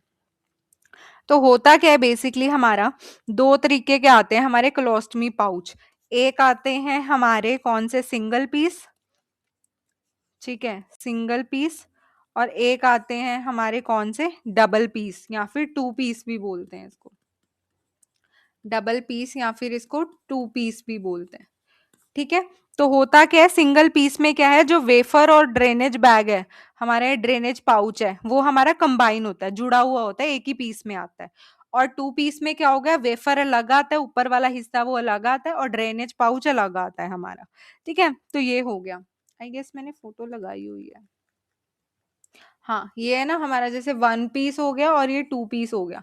1 पीस में क्या, जो स्किन बैरियर है, ऐसे वेफर सा है हमारा, वो ये वाला पार्ट हमारा कौन सा है, वेफर, ठीक है, तो वेफर और हमारा जो ड्रेनेज पाउच है वो इकट्ठा कंबाइन होता है, एक ही पीस में आता है। और 2 पीस में क्या है, जो वेफर है वो हमारा अलग हो सकता है, ठीक है, और ड्रेनेज पाउच हमारा अलग हो सकता है। तो ये हमारा 2 पीस में आता है, 1 पीस और 2 पीस में आता है हमारा कौन, कोलोस्टमी का जो हमारा पाउच है वो, ठीक है। अब कोलोस्टमी बैग लगाना कैसे है basically, colostomy bag application, colostomy bag application कि लगाना कैसे है आपको ये बैग। तो सबसे पहले मैंने वही बताया था कि 1% जिंक ऑक्साइड स्प्रे करना है, यही करना है, ठीक है। सबसे पहले आप लोगों ने क्या करना है, जब भी आपने कोलोस्टमी बैग लगाना है तो 1% जिंक ऑक्साइड पाउडर जो है वो हमने अप्लाई करना है, स्प्रे करना है, ताकि जो भी माइक्रोब्स वगैरह हैं वो हमारे क्या हो जाए, किल हो जाए। उसके बाद हमें सेकंड स्टेप क्या करना है, मेजर करना है, measure stoma size by stoma measurement card. आपको क्या करना है, स्टोमा साइज जो है वो मेजर करना है बाय स्टोमा मेजरमेंट कार्ड। अब जो हमने ये देखा था वेफर था, ठीक है, इसके ऊपर आपको दिख रही होगी ये मार्किंग सी बनी हुई है, ऐसे लाइनें सी बनी हुई है ना। तो आपको क्या करना है, इसके अकॉर्डिंग स्टोमा को मेजर करना है कि आपका जो स्टोमा है, जो पेट पे आपकी ओपनिंग क्रिएट हो रखी है, उसका साइज क्या है, फिर वो हमने मेजर करना है। उसके बाद क्या करते हैं हम लोग ना, ये बहुत रेपिटेटिवली आस्क्ड क्वेश्चन है कि जितना साइज आया है उससे 1/8 बड़ा जो है हम साइज काटते हैं। बहुत इंपॉर्टेंट है 1/8 कि क्या करना है आपको, जितना आपका स्टोमा है, आपने पेट पे ऐसे ही वेफर सा लगा के देख लिया कि हाँ जी मेरे स्टोमा का तो साइज इतना है, ठीक है, लेकिन कट नहीं करना। कट आपको कितना करना है, 1/8 इंच लार्जर करना है स्टोमा से, ताकि जो स्टोमा है वो स्क्वीज ना हो, है ना, और ना ही उतना बड़ा कट करना है कि जो स्टूल है वो लीक कर जाए। तो इसीलिए ध्यान से जो हमने स्किन बैरियर सा या ये वेफर सा कट करना है, वो कितना करना है, 1/8 लार्जर करना है जितना हमारा साइज आया है उससे, ठीक है। ये बहुत रेपिटेटिवली आस्क्ड क्वेश्चन है कि कितना बड़ा जो है हमें वेफर कट करना होता है स्टोमा से। तो जब आपने मेजर कर लिया उसके बाद आप क्या करोगे, cut the skin barrier 1/8 inch, ध्यान से ये 1/8 इंच याद कर लेना, 1/8 इंच लार्जर देन स्टोमा, ठीक है, so that stoma can not squeeze, ठीक है, स्क्वीज ना करे, दब ना जाए, ठीक है, एंड नॉट टू लार्ज, ज्यादा बड़ा भी नहीं करना, not to large, so that stool leakage occur, ठीक है। तो इतना बड़ा भी नहीं करना कि स्टूल की लीकेज हो जाए, और इतना छोटा भी नहीं करना कि जो स्टोमा है वो दब जाए। तो कितना करना है, जितना आपका साइज आया है उस पे, उससे 1/8 इंच लार्जर है आप कट करोगे, ठीक है। और कट कैसे करना है, कट इट ओनली, कैसे कट करना है, cut it only using stoma scissor, जो एक किट सी मिलती है आपको स्टोमा के लिए जिसमें ये हमारा वेफर वगैरह सब कुछ होता है, तो उसमें सीजर्स भी होती है, कैंची भी होती है उसमें, तो उसी की मदद से ही जो है वो वेफर आपको कट करना है, ठीक है। और क्या करना है, जब आपने कट करा फिर क्या करोगे, hold the wafer, hold the wafer for 5 minutes, 5 minute के लिए उसको चिपका के रखोगे, to stick it on skin, ताकि स्किन से चिपक जाए, आपके स्टोमा पे चिपक जाए, तो उसके लिए 5 मिनट के लिए उसे दबा के रखोगे। ये भी क्वेश्चन बहुत बार पूछा गया है कि आपको स्टोमा में जब आप वेफर अप्लाई कर रहे हो या स्किन बैरियर अप्लाई कर रहे हो तो कितने मिनट तक आपको उसे होल्ड करके रखना है। तो आपको होल्ड करके रखना है 5 मिनट तक एटलीस्ट उसको, ताकि वो आपकी स्किन से अच्छे से चिपक जाए। तो क्या किया, कोलोस्टमी बैग अप्लाई करने के लिए सबसे पहले जिंक ऑक्साइड स्प्रे करना है, ताकि जो माइक्रोब्स हैं उनको क्या कर सको, किल कर सको, इन्फेक्शन ना हो। ठीक है, उसके बाद हमने क्या करा, स्टोमा साइज मेजर करा, जो हमारा मेजरमेंट कार्ड है उससे। ठीक है, जब हमने वो मेजर कर लिया तो हमने क्या करना है, स्किन बैरियर जो हमने कट करना है, वेफर कट करना है, वो कितना करना है, 1/8 इंच लार्जर करना है उस स्टोमा से, ताकि जो स्टोमा है वो दबे भी ना, छोटा रह गया तो, और अगर बड़ा हो गया तो स्टूल लीक कर जाएगा, तो हम वो नहीं चाहते।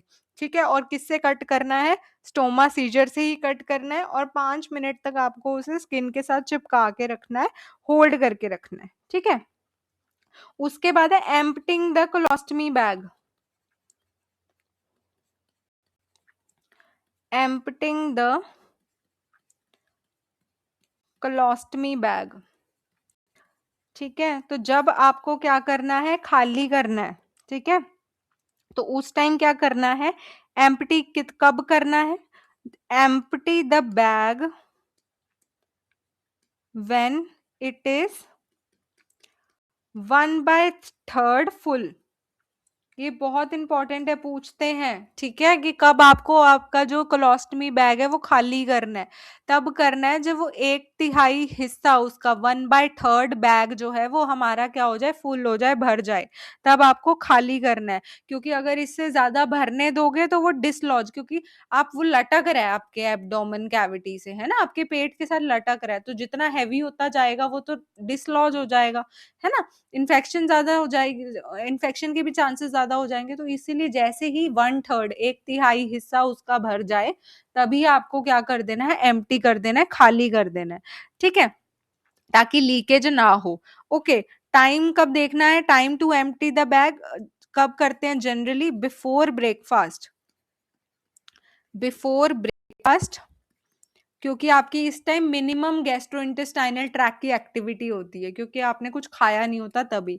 तो ये हमारा बेस्ट टाइम होता है, time to empty the bag, ये हमारा बेस्ट टाइम होता है। ठीक है, बैग को खाली करने के लिए कौन सा, बिफोर ब्रेकफास्ट, क्योंकि इस टाइम पे जो जीआई एक्टिविटी होती है वो सबसे कम होती है।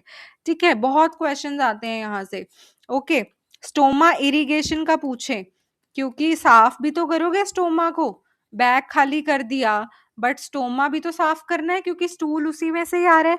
ठीक है, तो स्टोमा इरिगेशन करते हो आप, कब करते हो, 2 to 3 hours आफ्टर मील, जब खाना खा लिया उसके 2 से 3 घंटे बाद आप उसमें क्या करोगे, इरिगेशन, क्योंकि आप सॉल्यूशन डालते हो तभी जो है वो इफ्लुएंट जो है वो बाहर आता है। ठीक है, तो मैं अभी बताती हूँ कितना सॉल्यूशन डालेंगे, वो नेक्स्ट करते हैं। बट स्टोमा इरिगेशन आप कब करते हो, जब आपने 2 से 3 घंटे हो गए खाना खाए, अब पता ही आपका इंटेस्टाइन में आ रहा है खाना, 2 से 3 घंटे बाद, पहले पेट में रहता है 2 से 3 घंटे, उसके बाद इंटेस्टाइन में आ जाता है, तो तभी आपको स्टोमा को इरिगेट करना है। कब करना है, 2 to 3 hours आफ्टर मील। ठीक है, क्योंकि इस टाइम पे मैक्सिमम एक्टिविटी होती है। और आजकल क्या होते हैं, हमारे use and throw bags available है, use and throw bag available. पहले के टाइम पे साफ करके वही चिपकाना पड़ता था, बट आज के टाइम पे डिस्पोजेबल बैग्स हैं, 1/3 भरा, उतारो फेंको, नया बैग लगा लो। ठीक है, तो यूज एंड थ्रो बैग्स आ गए। ट्रेडिशनली नहीं तो आप 3 से 5 दिन बाद नया बैग यूज करते थे, बट आजकल जब भर गया तभी नया बैग लगा देते हैं। ठीक है, और बैग की क्लीनिंग आपको हर रोज करनी है। और कैसे करनी है, पोजीशन क्या देनी है पेशेंट को। ठीक है, जब भी आप खाली कर रहे हो जो बैग है, पोजीशन कैसे करनी है, अगर तो पेशेंट मोबिलाइज्ड है, खुद के उस पे चल फिर सकता है, तो उसे बिठाना है सिटिंग ऑन वेस्टर्न लेवेटरी। ठीक है, मतलब आपका जो इंडियन इंग्लिश टॉयलेट होता है, बेसिकली इंग्लिश सीट होती है। ठीक है, तो उस वैसे ही जैसे वो बैठते हैं, जैसे ही फ्रेश होने के लिए नॉर्मली बैठते हैं पर्सन, स्टूल पास करने के लिए बैठता है, तो वैसे ही उसे बिठा के क्या करना है, एम्प्टी करवाना है। बट अगर पेशेंट इमोबिलाइज है, चल फिर नहीं सकता पेशेंट, तब क्या करोगे, तब आपको लेके जाना है उसको at the edge of bed, ठीक है, बिल्कुल कोने पे लेके जाना है बेड के, विद हेड एलिवेशन, थोड़ा बहुत हेड उसका एलिवेट करना है, और फिर उसके बाद जो है बैग को एम्प्टी करना है, ठीक है। तो अगर तो मोबिलाइज्ड है पेशेंट तो उसे वही जैसे टॉयलेट सीट पे बैठते हैं सेम वैसे ही, इमोबिलाइज है तो आपको क्या करना है, हेड उसका एलिवेट करना है, ठीक है। करते क्या हो, बेसिकली क्लीनिंग करनी है जब आपने एरिया की, तो क्लीनिंग के लिए आप लोग क्या करते हो, क्लीनिंग के लिए फर्स्ट आप अराउंड द स्किन की स्टोमा, ये बहुत इंपॉर्टेंट स्टेप्स है, इनको ध्यान से पढ़ना, ठीक है। फर्स्ट क्या करना है आपको, क्लीन करना है स्किन अराउंड स्टोमा, जो स्टोमा के आसपास की स्किन है उसको साफ करना है, इसके स्टेप्स आते हैं पेपर में, ठीक है। तो सबसे पहले क्या करना है आपको, जो स्टोमा के अराउंड की स्किन है उसको करना है क्लीन, ठीक है। कैसे, centre to periphery, centre to periphery मतलब बीच में से शुरू होके बाकी साइड जाते हैं, ठीक है। तो ऐसे आपको क्या करना है, क्लीन करना है, ओके। उसके बाद आपको स्टोमा क्लीन करना है। सबसे पहले आपने क्या करा, आसे पासे स्टोमा है इसके साइड की स्किन क्लीन करी है आपने, जैसी स्किन क्लीन हो जाएगी उसके बाद आपको जो है स्टोमा क्लीन करना है। तो ये स्टेप्स होते हैं, सबसे पहले क्या करा आपने, स्किन करी स्टोमा के अराउंड, फिर उसके बाद आपने स्टोमा क्लीन करना है, ठीक है। और कैसे क्लीन करना है, only by using soap, soap and water, सीधा साबुन और पानी से करना है आपको, या फिर आप बेटाडिन का भी इस्तेमाल कर सकते हो, बेटाडिन से भी उसको क्लीन कर सकते हो। और जब भी आप क्लीन कर रहे हो make sure no pain during stoma cleaning, बहुत इंपॉर्टेंट है।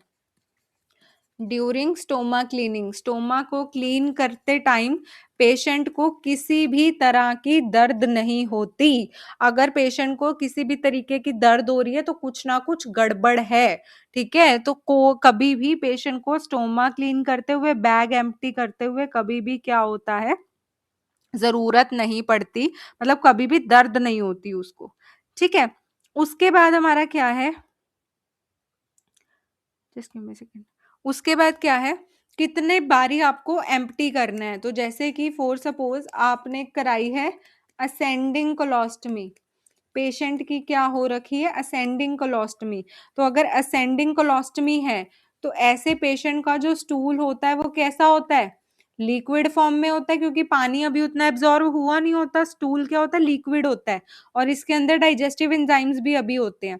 तो आपको जो एम्प्टी करना है कोलोस्टमी पाउच, खाली करना है कोलोस्टमी पाउच, वो कितनी बारी करना है, 4 to 6 times a day, 4 to 6 time a day, इतनी बारी आपको जो है वो बैग खाली करना पड़ेगा, ठीक है। अगर आपके पेशेंट की है असेंडिंग कोलोस्टमी, वही अगर पेशेंट की ट्रांसवर्स की कोलोस्टमी है, ठीक है, कौन सी है, ट्रांसवर्स, तो अभी भी स्टूल क्या है, लिक्विड है, स्टूल क्या है, लिक्विड है, but liquid to semi solid भी हो सकता है। अगर थोड़ा बहुत लेफ्ट साइड पे लेफ्ट वाली हो रखी है ट्रांसवर्स कोलोस्टमी, तो स्टूल जो है वो लिक्विड से सेमी सॉलिड किसी भी फॉर्म में हो सकता है। जैसे पेस्ट होता है ना, टूथ पेस्ट होता है, उस तरीके का होता है हमारा ट्रांसवर्स में जो स्टूल पास होता है, ठीक है। तो इसमें भी आपको जो एम्प्टी करना है, खाली करना है पाउच, वो कितना करना है, 4 to 6 टाइम्स अ डे, 4 से 6 दिन, 4 से 6 बारी ही पूरे दिन में आपको एम्प्टी करना है, ठीक है। फिर अगर पेशेंट की हो रखी है हमारे डिसेंडिंग कोलोस्टमी, ठीक है, डिसेंडिंग कोलोस्टमी हुई है, तो डिसेंडिंग वाले का जो स्टूल होता है वो कैसा होता है, जो स्टूल है पेशेंट का वो है सेमी सॉलिड से फॉर्म्ड स्टेट में, semi solid to formed state में है, ठीक है, सेमी सॉलिड से फॉर्म स्टेट में है। तो इसको जो एम्प्टी करना होता है वो कब एम्प्टी करना होता है, इसको खाली करना होता है हमें 1 to 3 टाइम्स अ डे, 1 से 3 बारी पर दिन में आपको खाली करना होता है, ठीक है। और एंड में हमारी कौन सी आ गई जी, सिग्मोइड वाली। तो सिग्मोइड कोलोस्टमी अगर आपके पेशेंट की हुई है तो स्टूल इसमें फॉर्म हो रखा है, स्टूल्स आर कंप्लीटली फॉर्म्ड, क्योंकि वहां तक पहुंचते पहुंचते सारा पानी अब्जॉर्ब हो जाता है, तो स्टूल क्या हो गए हमारे, फॉर्म्ड हो गए, ठीक है। तो इसमें आपको एम्प्टी कब करना है, कितनी बारी एम्प्टी करना है, जितना नॉर्मल है, 1 से 2 टाइम, क्योंकि इतनी बारी हम लोग ही जाते हैं फ्रेश होने, तो 1 से 2 टाइम ही दिन में क्या करना है आपको, एम्प्टी करना है। तो ये हमारी ड्यूरेशंस होती हैं अकॉर्डिंग टू कोलोस्टमी की कब-कब जो है आपको क्या करना है, खाली करना है। बट एक चीज का ध्यान रखना है, इरिगेशन की अगर मैं बात करूं, इरिगेशन क्या होता है, जैसे हम ये पीछे पढ़ रहे थे कि आपको इरिगेट करना है, ठीक है, कहाँ गया, ये रहा, स्टोमा इरिगेशन करनी है आपको, ठीक है। अब स्टोमा इरिगेशन क्या, आप इरिगेशन में फ्लूड डालते हो अंदर, आगे हम पढ़ेंगे 500 ml के आसपास डालते हैं फ्लूड, आपने डालना, वो फ्लूड क्या करता है अंदर घूम के जो एफ्लुएंट है, ड्रेनेज है, वो बाहर निकाल लेता है। बट एक चीज का आपको ध्यान रखना है कि अगर आपका जो स्टूल है, अगर आपका जो स्टूल है वो क्या है, लिक्विड फॉर्म में है, जो इफ्लुएंट है वो किस फॉर्म में है हमारा, लिक्विड फॉर्म में है, तो जो इरिगेशन है वो नहीं करना, जो इरिगेशन है उसकी जरूरत नहीं पड़ती, क्योंकि जो फ्लूड है वो तो बह के अपने आप ही बाहर निकल जाएगा। तो इस केस में फ्लूड डालने की जरूरत नहीं होती अगर लिक्विड फॉर्म में स्टूल है हमारा। लेकिन जैसे ही वो सेमी सॉलिड या सेमी सॉलिड के बाद फॉर्म्ड स्टेट में चला जाता है, तब आपको जो है इरिगेशन करने की जरूरत है, पानी डालने की जरूरत है, ताकि वो बाहर आ सके। ठीक है, तो एक इंपॉर्टेंट पॉइंट हमारा यहाँ पे ये भी होता है कि इसमें क्या करना है, आपको इरिगेशन की जरूरत नहीं पड़ती अगर आपका जो है क्या है, स्टूल जो है वो लिक्विड फॉर्म में है। ठीक है, फिर अगर मैं बात करूं, बस थोड़ा सा रह गया कोलोस्टमी, उसके बाद क्योंकि कल ही करेंगे, आज ये लंबा हो गया टॉपिक। कोलोस्टमी इरिगेशन की बात करूं अगर मैं, कोलोस्टमी इरिगेशन की अगर मैं बात करूं, तो कोलोस्टमी इरिगेशन के लिए हम क्या करते हैं, कौन सा सॉल्यूशन यूज कर रहे हैं, कौन सा पानी डालना है, so it should be Luke warm tap water, बहुत इंपॉर्टेंट है और बहुत सारे क्वेश्चंस बनते हैं यहाँ से, तो कोई पॉइंट नहीं छोड़ना हमें, ठीक है, जहां से क्वेश्चन बने। तो सॉल्यूशन कौन सा डाल रहे हैं हम, ल्यूक वार्म टैप वाटर, थोड़ा गुनगुना पानी, जो नॉर्मली टैप वाटर होता है वो। कितना अमाउंट में जाता है, अमाउंट होता है अप्रोक्सीमेटली 500 to 1000 ml, ठीक है, 1 लीटर तक, 500 से 1000 ml तक का जो है वो जाता है। टेम्परेचर की अगर मैं बात करूं, तो टेम्परेचर कितना होना चाहिए, 37.8 डिग्री सेल्सियस से 40.6 डिग्री सेल्सियस तक इसका टेम्परेचर होता है। अप्रोक्सीमेटली 100 डिग्री फ़ारेनहाइट के आसपास इसका जो कोलोस्टमी इरिगेशन के लिए हमें जो सोल्यूशन लेना है उसका वो टेम्परेचर हमारा होता है। ठीक है, तो अब क्या है, जो बैग है, ऑल्सो बैग जो है आपका, bag should be elevated, bag should be elevated, यहां से बहुत क्वेश्चन आते हैं, elevated at about 18 to 24 inches above the stoma. जब आपको क्या करना है, जब आपने सॉल्यूशन डाल दिया, अब उसको थोड़ा टाइम तो चाहिए ना अंदर घुलने मिलने के लिए, है ना, तो तब क्या करोगे आप, जो बैग है आपका उसको स्टोमा से 18 से 24 इंच तक क्या करोगे, ऊपर कर लोगे, या फिर क्या करोगे, और 10 इंच, ठीक है, ऊपर कर लोगे, it is around about shoulder level, मतलब जहां पर आपका कंधा है वहां तक आप कर लोगे। अब यहां से क्वेश्चन आता है कि बैग, जो कोलोस्टमी का बैग है, आपको इरिगेशन करते हुए कहाँ पे रखना है, कितना ऊपर करना है। तो सबसे पहले सर्च फॉर 10 इंच, सबसे पहले प्रायोरिटी कौन है आपकी, 10 इंच। अगर 10 इंच नहीं है, सेकंड ऑप्शन आपको कौन सी ढूंढनी है, 18 से 24 इंच, इसका ध्यान रखना। ठीक है, सबसे पहले आपको कौन सा ऑप्शन ढूंढना है, सबसे पहले आपको 10 इंच का ऑप्शन ढूंढना है। अगर उसमें 10 इंच, अगर दोनों ऑप्शन है तो मार्क कौन सा करके आओगे, 10 इंच करके आना। ठीक है, 10 इंच के लेवल पे आपको क्या करना है, उसको रेज करना है जो आपका बैग है। बट अगर नहीं है ऑप्शन 10 इंच का, तो आपको 18 से 24 इंच जो है वो मार्क करके आना है कि इतना जो है वो आपको ऊपर रखना है। ठीक है, उसके बाद वहां पे जो ट्यूब्स होती हैं, जो ट्यूबिंग है, अब उनमें क्लैंप्स भी होते हैं। क्लैंप्स मतलब ट्यूब के लॉक है, जैसे कि हमारी टूटी होती है घर में, जब पानी करना होता है, निकालना होता है, तो हम एक साइड घुमा देते हैं और दूसरी साइड, तो वो क्लैंप ही है बेसिकली। तो ट्यूबिंग के हमारे क्लैंप होते हैं ताकि फटाफट जो सोल्यूशन है वो ना दे। ठीक है, और ऑल्सो जब आप इरिगेशन कर रहे हो तो आपको फटाफट नहीं डालना सोल्यूशन, इरिगेशन कर रहे हो, ठीक है, तो आपको क्या करना है, रैपिड इन्फ्यूजन नहीं करनी है उसकी, इतनी जल्दी आपको नहीं डालना है, ठीक है, स्लोली स्लोली डालना है, ठीक है, हमेशा स्लोली स्लोली सॉल्यूशन को आपने अंदर डालना है। अगर पेशेंट को पेन होए, ठीक है, पेन ड्यूरिंग इरिगेशन, अगर इरिगेशन करते हुए सॉल्यूशन डालते हुए अंदर पेशेंट को जो है पेन होए, तो आपको क्या करना है, टेम्परेरी स्टॉप द प्रोसीजर। यहाँ से भी बहुत क्वेश्चन आते हैं कि पेशेंट है, उसको आप कोलोस्टमी इरिगेशन कर रहे हो, तो अगर उसको दर्द हो रही है तो क्या करोगे, डॉक्टर को इन्फॉर्म करोगे, मेडिसिन दोगे, क्या करोगे, तो आपको मार्क करना है कि आप टेम्परेरी स्टॉप कर दोगे प्रोसीजर को, थोड़ी देर के लिए आप वहीं पे ही प्रोसीजर को क्या करोगे, रोक दोगे, ठीक है। और जैसे ही मतलब वो दर्द ठीक होएगी तो फिर आप इंस्टिल करना जो है वो डालना सॉल्यूशन स्टार्ट कर दोगे। तो जैसे ही आपने फ्लूइड डाला स्टोमा में, तो सॉल्यूशन और मतलब जैसे ही पूरा डाल दिया, तो फीसिस को अप्रोक्सीमेटली 30 to 45 मिनट लगते हैं।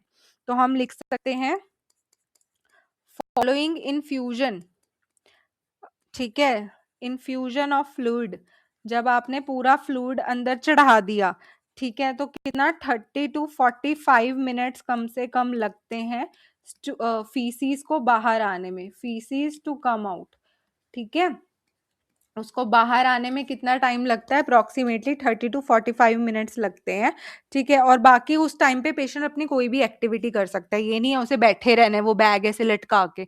जब इन्फ्यूजन कर दिया तो उसके बाद 30 से 45 मिनट तक जो पेशेंट है वो अपनी कोई भी एक्टिविटी कर सकता है, ताकि आराम से जो फीसिस है वो बाहर आ सके, ठीक है। तो ये थी हमारी कोलोस्टमी। आई नो बहुत हेक्टिक हो गया एक ही टॉपिक हमारा। तो हमने स्टार्ट कैसे किया था कि हमारा सबसे पहले जो कोलोस्टमी का प्रोसीजर था वो क्या है, फ्लैटस या स्टूल या म्यूकस रिमूव करने के लिए हम करते हैं, और जितनी भी कंडीशन जिसमें हमारी ब्लॉकेज है कि स्टूल रेक्टम तक नहीं पहुंच रहा, तो उन सब में हम कोलोस्टमी करते हैं, ठीक है। टाइप्स में लोकेशन के बेस पे 4 थी, असेंडिंग, ट्रांसवर्स, डिसेंडिंग और सिग्मोइड, ठीक है। उसके बाद डायरेक्शन के बेसिस पे राइट साइड और लेफ्ट साइड हो गई, और इफ्लुएंट मतलब जो भी ड्रेनेज निकल रहा है उसके हिसाब से वेट कोलोस्टमी और ड्राई कोलोस्टमी हो गई। ओपनिंग के बेस पे सिंगल बैरल अगर एक ओपनिंग है, डबल बैरल अगर 2 ओपनिंग है, उसमें भी आगे प्रॉक्सिमल और डिस्टल हो जाती है। ड्यूरेशन की बेसिस पे टेम्परेरी और परमानेंट होगी, टेम्परेरी थोड़े टाइम के लिए कर रहे हो और परमानेंट है लंबे टाइम के लिए कर रहे हो। लूप्स के बेस पे एंड कोलोस्टमी, मतलब आप सिंगल जो लूप है वो बाहर कर रहे हो, दूसरे वाले को सिल देते हैं अंदर ही। लूप कोलोस्टमी में कि आपने एक लूप बनाया और बाहर निकाल दिया उसको, ठीक है। प्री ऑप में क्या ध्यान रखना है कि जैसी सर्जरी डिसाइड कर ली, 2 से 3 दिन पहले उसको सेमी सॉलिड डाइट पे डालना है, 1 दिन पहले उसको लिक्विड डाइट पे डालना है, और 8 से 10 घंटे पहले उसे एनपीओ रखना है। और जैसे ही सर्जरी की सुबह है तो आपको एनीमा देना है उसको, ठीक है। सर्जरी के 2 से 3 दिन बाद या 4 से 5 दिन तक वो स्टूल पास करने में इतना टाइम लेता है। और स्टोमा दिखता कैसा है, brick red shiny moist colour का दिखता है और ब्लड यूज करता है टच करने पे, ठीक है। और बावल साउंड एब्सेंट होती है, 2 से 3 दिन बाद रिटर्न हो जाती है। अगर जो स्टोमा है वो dark red, black, purple colour का है, तो दैट मीन्स वहां पे ब्लड सप्लाई कम हो गई है और नेक्रोसिस हो सकता है। और लाइट पिंक कलर का है तो एचबी कम हुई है। ड्रेसिंग के लिए पहले 2 से 3 दिन ड्रेसिंग करनी है और 2 से 3 दिन बाद उसके बैग अप्लाई कर देना है। और ड्रेसिंग कौन सी है, पेट्रोलियम गॉज की ड्रेसिंग करते हैं। और 1% जिंक ऑक्साइड स्प्रे करना है, एस्पिरिन इनको नहीं देनी है, और ऐसी नट्स वाली चीजें नहीं देनी है, ठीक है। और क्या करना है, कोलोस्टमी पाउच होता है, 2 पार्ट में है, सिंगल पीस और डबल पीस, जिसमें वेफर और ड्रेनेज एक में ही है तो वो सिंगल पीस, और अगर कट्ठे मतलब अलग अलग हो सकते हैं तो वो डबल पीस हो गया। तो करना क्या है, 1% जिंक ऑक्साइड स्प्रे करा, मेजर करा, और एक 1/8 इंच लार्जर उससे हमें क्या करना है, कट आउट करना है, और उन्हीं के सीजर से करना है, और 5 मिनट तक उसे चिपका के रखना है। और एम्प्टी कब करना है, जब वो 1/3 फुल हो जाए, ठीक है। पोजीशन में मोबिलाइज पेशेंट है तो वेस्टर्न लेवेटरी में, इमोबिलाइज है तो कोने पे ले जाके बेड के कोने पे उसे ले आएंगे, ठीक है। सबसे पहले स्टोमा के अराउंड की स्किन क्लीन करनी है और फिर स्टोमा क्लीन करना है, और सिंपल पानी या बिटाडिन से कर सकते हो, पेन नहीं होती इसमें पेशेंट को। और ये फिर हमने पढ़ा कि स्टूल जिस जिस फॉर्म में है तो कितना कितना एम्प्टी करना है। कोलोस्टमी इरिगेशन के लिए हम Luke warm tap water use करते हैं, इतना अमाउंट है, इतना टेम्परेचर है। और बैक को कितना रेज करना है, 10 इंच करना है, नहीं ऑप्शन में मिलता तो 18 से 24 इंच करना है। ठीक है, और पेन अगर हो रही है तो इरिगेशन के टाइम पे तो टेम्परेरी प्रोसीजर रोक देना है, और इन्फ्यूजन करते ही 30 से 45 मिनट में फीसिस बाहर आ जाती है। ठीक है, यहाँ तक किसी को कोई doubt?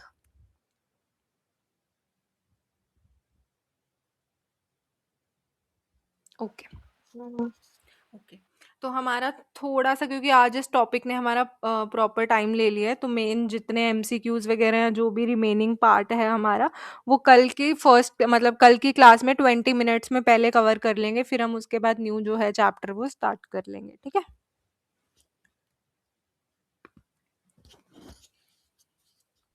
Okay, thank you for joining.